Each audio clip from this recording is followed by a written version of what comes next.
chips, I got some chips as well. Doritos.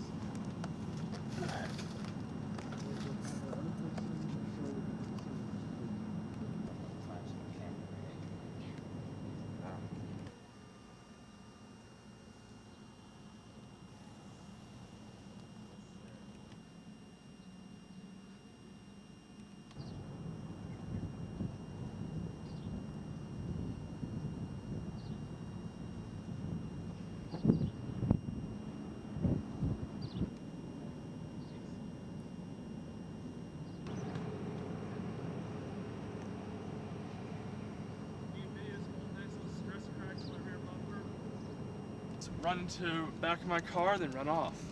Damn. Drunken partying situations, or? You can see right there.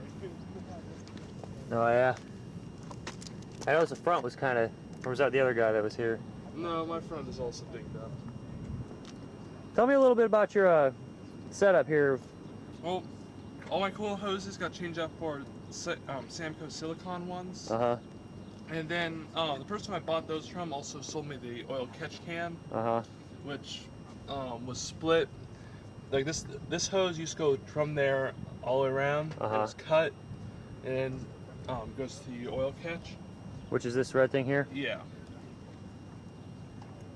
Which, since I don't do any hard driving, it never really fills up. But if you do really hard driving, it will slowly fill. Now, once it fills up, will it recirculate back into the engine or not? Usually by about here, you'll notice and empty it. Okay. So just to keep it from blowing out all over under your hood or whatever? It's more just, it's to prevent little tracks of oil from going to the pipes and eventually making their way to the turbo. Now, about this intercooler here, is this aftermarket? Stock. Stock intercooler? Stock intercooler, aftermarket hoses. Replaced the rubber and plastic ones with silicone. Made it a lot easier to get on and off. Yeah.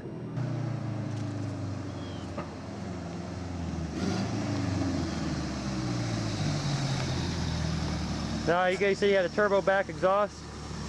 Yep. 3-inch all the way back. With a divorced pipe, and the wastegate is actually separated from the turbine of the turbo. Now, is that like removed from it, or is it like just an aftermarket setup, or? From the aftermarket setup, how the up pipe is or down pipe is made, there's a little piece of metal that goes in between to pretty much create two different funnels. Okay. And then I have a little cheap set of grounding cables that I got for free from someone. Okay, so that's, oh, I see. It's grounded from there to here, and then it runs down. Just goes down to there, around there, over to here, then to the battery. Okay, what's your name and what's your board name on which board? Ren driver, Southpaw on the Central Ohio Subaru board. Okay. Central Ohio Subaru, that's not the same thing as OhioSubaru.com, is it? No. Or okay, so there's a... Not that I know of, at least. Yeah, there's two separate boards. I need to check my timing belt still. How many miles you got on here?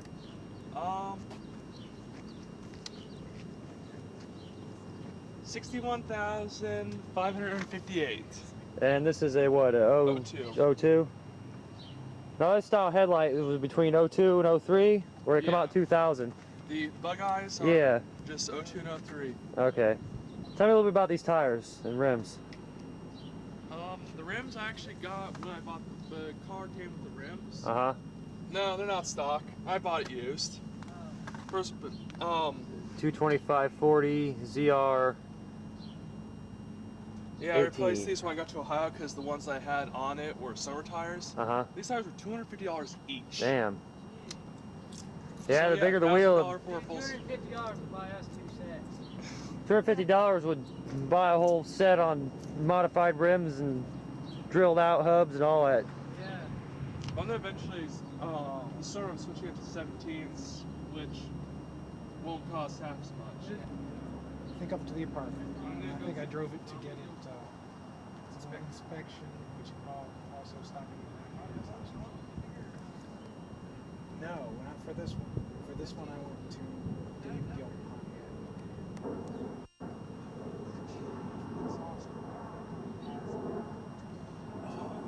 Right.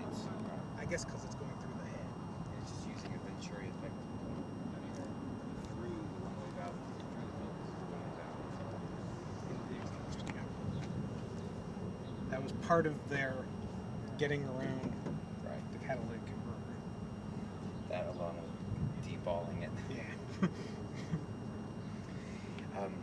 Jason said that the Japanese engine had better cams. Makes sense. Surprised right? me at all. But I just wonder what. I guess the brat cam's a little bit different too. Everybody always says that, but I've never found any evidence to support that. Yeah. It's like what I know about Especially Subarus, I being know as just small as they from my were. hands-on, so I wouldn't know about it if I never got my hands dirty on it. But what I did get my hands dirty on, I'm certain about. Requests for proof of insurance And any vehicle you have registered with plates on it, or is suspect to registered, period, right? Really? You have to prove that you have that vehicle insured, whether or not you drive it. Huh. And See- at one point I had plates on 3 or 4 cars, and I wasn't driving one of them, and so I didn't have insurance on it. Uh-huh. And sure enough, that's the one that I got the little letter in the mail. Huh. I'm like, oh man, what am I gonna do? I thought it So what do they do if you don't have insurance? You gotta give you so long to get it, or they give No, you a fine? actually, you get fined. Really? They don't for take not your having license for it, do they? I don't know. See, in Indiana, if you get pulled over, say they write you a ticket for, oh, you got a dim light or whatever, you know, if you're issued a citation, see, the cops won't ask you for proof of insurance. The insurance is assumed by having a valid registration. But you'll get a letter in the mail stating you need to show proof of insurance on that day or your license will be suspended indefinitely. Right, and that's pretty much how it is. And if you don't have insurance on that day, you're pretty much suspended, and then you got to pay a $150 reinstatement fee and show proof of insurance to get your license back. Right. I think that's probably how it works with the random mailings as well.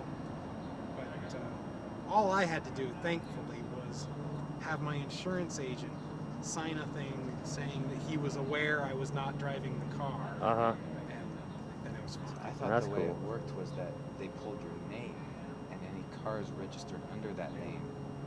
So it's actually they You just have- pull registrations, Yeah, not they just names. pull registrations, and you have to prove you have insurance for that car on that day. Oh, that's a better roll of the dice than having your name pulled. Isn't it? Yes, yes, quite a bit.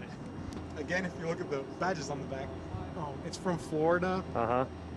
And the story of this car is that this lady bought this car in Miami, Florida, in the only Subaru dealership in in Florida, in the whole state. It was the only one in 1980.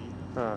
She bought it brand new, and she just had it for years and years. It was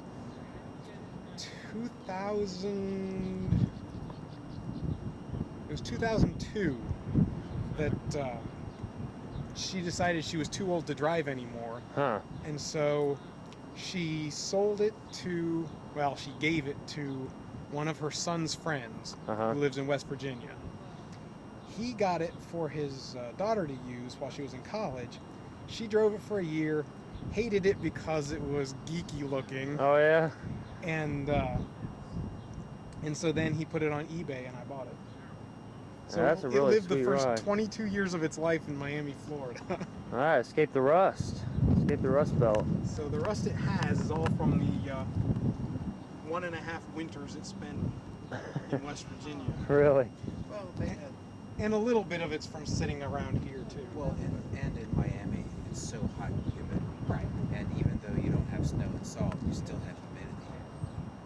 But she had the Rocks. the old lady had the windows tinted because down in Florida, you know, the interior would be shot if she hadn't tinted those windows. Yeah. So you can have a junk car in there, but if it's got AC in it, people will buy it. But if you got a real nice car, the AC don't work, nobody's going to want it.